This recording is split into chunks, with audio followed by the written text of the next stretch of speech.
முளைக்கு நாங்கள் விரிவான செய்திகளை போவோம்.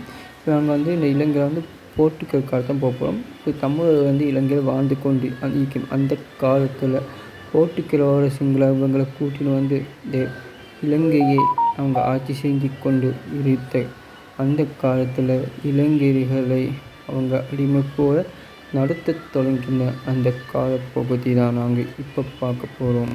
அவங்க இலங்கையை மற்ற இலங்கை பல நாடுகளை போர்த்துகேயர் அவங்க கைவசம் அவங்க வைத்து கொண்டிருந்தாங்க. அதை நான் சொல்லி ஆகணும். பல நாடுகள் போர்த்துகல் வசத்தில் இருக்கும்போது இலங்கையில் சிங்களவர்கள் குடியேறினார்கள் அந்காலத்தில். அப்போது இலங்கை ஆட்சிகள் நடந்து கொண்டிருந்தமே இலங்கை மக்களை அவங்க அடிமை நடத்தி கொண்டு இருந்தாங்க. இலங்கை ஜனாதிபதி உருவாகின பட்டியல்களை அங்கே பார்ப்போம். மொழியான சிங்களவர்கள் இலங்கை பிடிச்சி ஆட்சி செஞ்சு கொண்டிருக்கும் போதும் அவங்க தமிழர்களை விடலை. மொழியை அவங்க மதிக்காமல் சிங்கள மொழி தாய்மொழியாக அவங்க கையாக தமிழர்கள் போராட்டம் பண்ணி கூட தமிழர்களையும் இந்து சேர்ந்த தமிழர்களையும் அவங்க போல பண்ணினார்கள். இலங்கை இருக்கும் பாதி தமிழர்கள் இந்தியாவுக்கு குடியேற்றம் சென்றினார்கள்.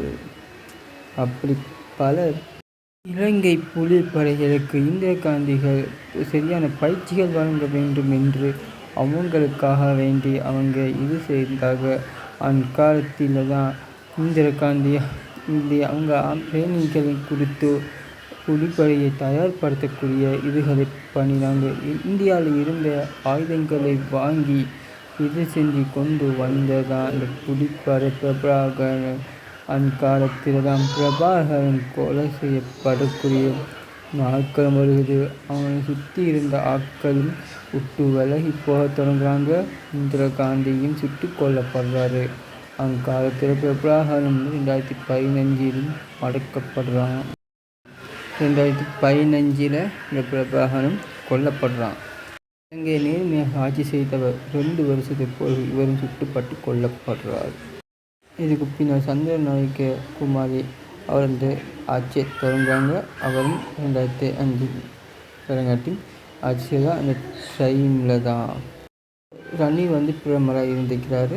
அந்த டைமில் புலி தலைவரத்தை வந்து பிரபாகரன்கிட்ட வந்து நம்ம ரணில் வந்து பேசி கொஞ்சம் இந்தியா இது இவருக்கு வந்து இது சமன் அமெரிக்காவில் வெறுப்பாக தான் அதிகமாக இருந்ததாகவும் அந்த டைமில் குறிப்பிடப்பட்டுள்ளது.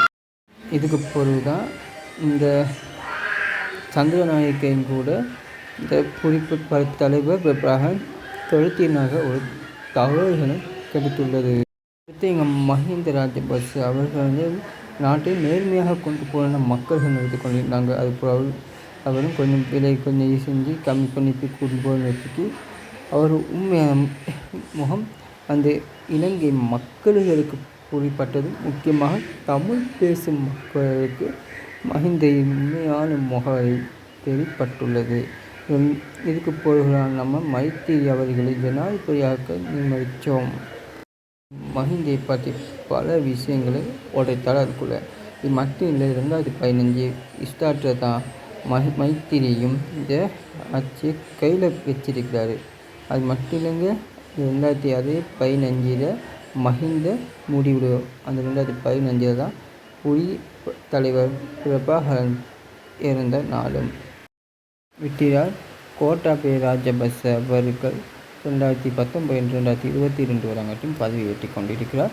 அதில் விலைகளை கூட்டி அவங்க மேலதிகமான வரிகளை மக்களை கட்ட வைத்தார்கள். அது மக்கள் பயணவர் கோட்டாபய குடும்பத்தையே இது செஞ்சிடலாமல் மஹிந்த அவங்கள குடும்பத்தை சேர்ந்தவங்களை கல்லாலைகளையும் உடைத்துள்ளார். தமிழ் மக்களுக்கு சேர்ந்து போராடுவ அப்போ தான் ஸ்டார்ட் ஆகினமை.